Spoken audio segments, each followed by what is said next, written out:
The point number is 191. Syndrome of inappropriate ADH SIADH feature hyponatremia होता है इसमें। तो ये दिया हुआ डिसऑर्डर सीरम सोडियम के लेवल, सीरम ऑस्मोलैरिटी, यूरिन की ऑस्मोलैरिटी, जो डिहाइड्रेशन की स्टेट होती है ना उसमें सारी चीज़ों की ऑस्मोलैरिटी इंक्रीज़ होती है। सीरम सोडियम भी ज़्यादा होगा, यूरिन और सीरम की ऑस्मोलैरिटी भी ज़्यादा होगी। SIADH के अंदर ADH क्योंकि इनअप्रोप्रिएट इसकी सिक्रेशन हो रही है तो सीरम में सोडियम कम हो जाएगा। हाइपोनेट्रीमिया करवाते हैं ना, इस सीरम में सोडियम कम हो जाएगा तो उसमें सीरम की ऑस्मोलैरिटी भी कम होगी, यूरिन की ऑस्मोलैरिटी इंक्रीज़ होगी। तो जो डायबिटीज़ इंसिपिडस है तो ये इसका बिल्कुल अपोजिट होता है। तो उसमें क्या कर देंगे, सीरम और सोडियम की ऑस्मोलैरिटी ज़्यादा हो जाएगी, यूरिन की ऑस्मोलैरिटी डिक्रीज़ हो जाएगी। देन MCQs हैं कि हाइपरऑस्मोलर ओवर हाइड्रेशन जो है उसमें हाइपरऑस्मोलर ओवर हाइड्रेशन में क्या होता है, वाटर डिप्राइवेशन है। ये जो following will be seen in diabetes insipidus. Diabetes insipidus में क्या होता है, यूरिन की ऑस्मोलैरिटी कम होती है, सोडियम सीरम की ज़्यादा होती है। How to difference between the normal and SIADH, उसमें सीरम के ADH लेवल से। Scenario of the decrease serum osmolarity और इंक्रीज यूरिन की तो SIADH है। यूरिन की ऑस्मोलैरिटी है 1200 है, प्लाज्मा की ऑस्मोलैरिटी है 300। तो डायग्नोसिस क्या है, इसका डायग्नोसिस होगा सीरम की ऑस्मोलैरिटी है 300 और यूरिन की है 1200। तो इसका डायग्नोसिस क्या है, वाटर डेप्राइवेशन। नोट्स नॉर्मल सीरम की जो ऑस्मोलैरिटी होती है ना वो 280 से 290 होती है, और फॉर SIADH जो होगी ऑस्मोलैरिटी सीरम के लिए वो लेस देन 280 होगी। तो फिर ये वाटर डेप्राइवेशन में आएगा।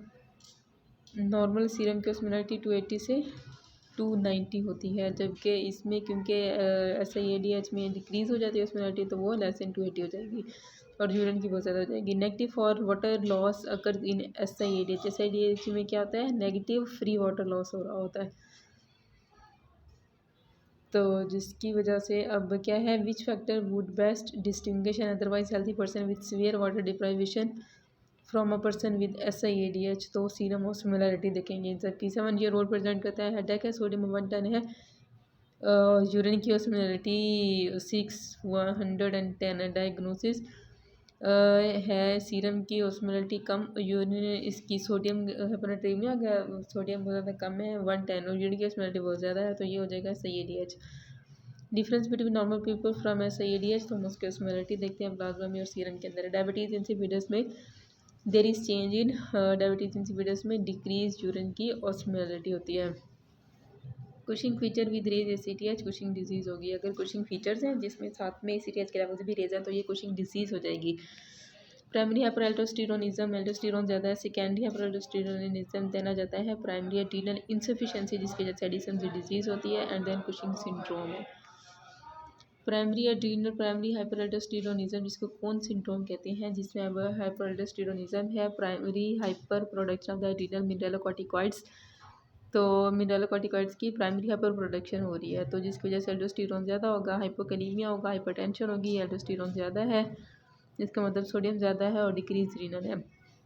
जो सेकेंडरी हाइपरएल्डोस्टेरोनिज्म होती है तो ये secondary to renal ischaemia, renal tumour, oedema वगैरह कुछ हो रहा है, cirrhosis, nephrotic syndrome, cardiac failure है जिनकी वजह से एल्डोस्टेरोन ज़्यादा हो रहा है। तो इन केस में रीनल का डिफेक्ट है तो रीनल भी ज़्यादा होगा, ये सेकेंडरी हाइपरएल्डोस्टेरोनिज्म होता है। जो प्राइमरी एड्रीनल इंसफिशिएंसी है, एडिसन्स डिजीज़, तो प्राइमरी एड्रीनल इंसफिशेंट है तो उसमें एडिसन डिजीज़ में क्या होगा, इसमें हाइपोटेंशन होगा, हाइपरक्लेमिया होगा और इंक्रीज पिगमेंटेशन होती है स्किन। एडिसन डिजीज़ का ये तुम्हें पता है कि क्या फीचर, क्लिनिकल फीचर क्या होता है, पिगमेंटेशन ऑफ स्किन पे बहुत ज़्यादा हो जाती है और हाइपोटेंशन होती है। अदरवाइज जब हाइड्रोस्टेरोनिज्म होता है, एल्डोस्टेरोन ज़्यादा है तो फिर तो हाइपरटेंशन होनी चाहिए, सोडियम ज़्यादा है तो यहाँ पे क्या चीज़ है, हाइपोटेंशन है।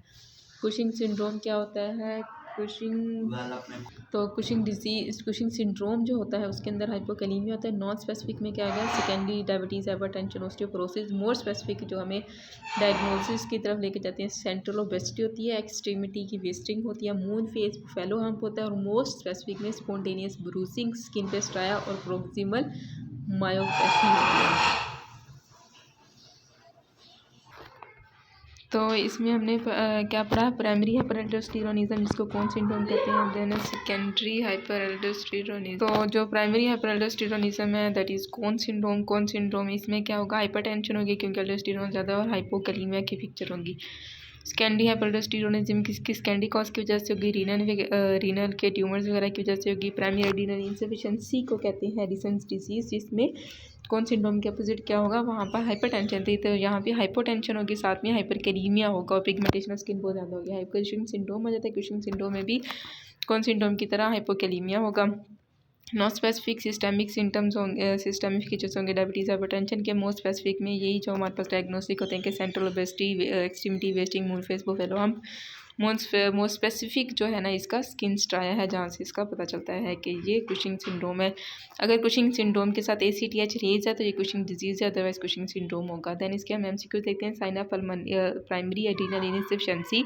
प्राइमरी एड्रीनल इनसफिशिएंसी के अंदर हमने पढ़ा था कि हाइपरटेंशन होती है और हाइपोकैलीमिया होता है, हाइपरटेंशन होती है और हाइपोकैलीमिया होता है। तो नहीं, वो हमने पढ़ा था प्राइमरी एड्रीनल जो एड्रीनलिज्म हाइपरएल्डोस्टेरोनिज्म होता है उसमें। अगर जो प्राइमरी एड्रीनल इनसफिशिएंसी है तो उसमें कौन सिंड्रोम के अपोजिट था, एडिसन्स डिजीज में क्या होता है, हाइपरकैलीमिया और हाइपोटेंशन। देन हमारे पास लेडी प्रेजेंट करते हैं हाइपोटिज्म में हाइपरग्लाइसीमिया, हाइपरटेंशन, इंक्रीज ACTH आ गया तो ये कुशिंग सिंड्रोम के बजाय कुशिंग डिजीज़ हो जाएगा। कुशिंग सिंड्रोम में क्या होता है, एओसिनोफिल डिक्रीज होते हैं। Long scenario Cushing and symptoms है and the and adrenal mass है, तो ये क्या होगा, कुशिंग सिंड्रोम होगा। जो the following is most likely to lead to metabolic alkalosis, तो कुशिंग डिजीज़ की वजह से क्या होता है, कुशिंग डिजीज़ में मेटाबॉलिक अल्कलोसिस होगा। कुशिंग सिंड्रोम जो है वो इन्वेस्टिगेशन के लिए क्या होता है, कुशिंग सिंड्रोम में इंक्रीज कोर्टिसोल, और कोर्टिसोल ज़्यादा होगा, ACTH नहीं ज़्यादा होगा, ACTH डिक्रीज होगा कुशिंग सिंड्रोम में। कुशिंग डिजीज़ में ACTH ज़्यादा होगा। फीमेल हैविंग हाइपोटेंशन है, इंक्रीज पिगमेंटेशन है और फीचर ऑफ कुशिंग डिजीज़ है। हार्मोन रिस्पॉन्सिबल कौन सा होगा कुशिंग डिजीज़ में, इंक्रीज ACTH के levels. Then 30 year old female है, उसको एक्सेसिव ग्रोथ है, हेयर ग्रोथ है और hypertension, hyperglycaemia, hyperpigmentation, increase depression, hypertension, increase depression, oedematous face है, इंक्रीज फैट की डिपोजिशन है ऑन चेस्ट एंड ट्रंक पे। These are likely cause due to excess of ACTH के एक्सेस की वजह से है। तो ये सारे फीचर्स आ जाते हैं हमारे पास कुशिंग डिजीज़ के, जिसमें हाइपरटेंशन, हाइपरग्लाइसीमिया, फैट की डिपोजिशन होगी और डिप्रेशन वगैरह के सिम्टम्स है। तो एक्सेस किस चीज़ का होगा, ACTH का होगा। Cushing syndrome most commonly due to excess steroid intake, cortisol की इंसेक्स की वजह से होता है। 16 ईयर ओल्ड फीमेल है, उसको हाइपरटेंशन है, वेट इंक्रीज है और अच्छा हमने बताना है कि कौन सा feature is most suggestive of Cushing syndrome rather than simple obesity, तो वो क्या होगा, एब्डोमिनल स्ट्राया। हाइपरटेंसिव मैन है, उसको हाइपोकैलीमिया है, डायग्नोसिस क्या होगा, हाइपरटेंशन विद हाइपोकैलीमिया। कौन सिंड्रोम होता है, प्राइमरी हाइपरल्डोस्टेरोनिज्म। कुशिंग डिजीज़ में क्या होता है, हाइपोकैलीमिया होता है, हाइपोकैलीमिया इसमें कॉन्स में भी और कुशिंग डिजीज़ में भी। देन एसिड एडिशन में अपोजिट होता है। डायग्नोस के सब कुशिंग है, प्रेजेंट हुई या एंड रिक्वायर्स इमीडिएट सर्जरी, तो सर्जरी से पहले क्या चीज़ की करेक्ट करना जरूरी होती है, हाइपरग्लाइसीमिया। कोई भी सर्जरी हाइपरग्लाइसीमिया का करेक्ट करना जरूरी होता है। हेरिडिटी प्रेजेंट करते हैं, राउंड फेस है, फैट है, एब्डोमेन, पैरासिटिज्म, रेज्ड ACTH है, तो कुशिंग डिजीज़ हो गई। कुशिंग सिंड्रोम के और डेडी के अंदर क्या फीचर्स होंगे, एब्डोमिनल पे स्ट्राया होगा। देन फिर वही हमारे पास फीचर्स हैं, वेट गेन है, round moon face, abdominal striae, hormone जो कि causing the symptoms is a derivative of, तो वो प्रोजेस्टेरोन का डेरिवेटिव है। पेशेंट को कुशिंग डिजीज़ है, इंक्रीज ACTH के लेवल्स हैं, तो वो कुशिंग डिजीज़ होगी। और ये हम देखते हैं ACTH के लेवल्स कहाँ पे होंगे, ये वीनस ब्लड सैंपलिंग में आएंगे in the anterior pituitary. Patient with decrease neutrophils हैं, increase lymphocytes and eosinophils, increase ACTH, तो कुशिंग डिजीज़ हो जाएगी। एडिसन्स डिजीज़ में भी ये होगा, इंक्रीज एडिसन डिजीज़ में इन सबके लेवल्स रेज होंगे एक्सेप्ट न्यूट्रोफिल्स वो डिक्रीज होता है। देन हमारे पास स्लाइड प्रेजेंट करती है वेट लॉस है।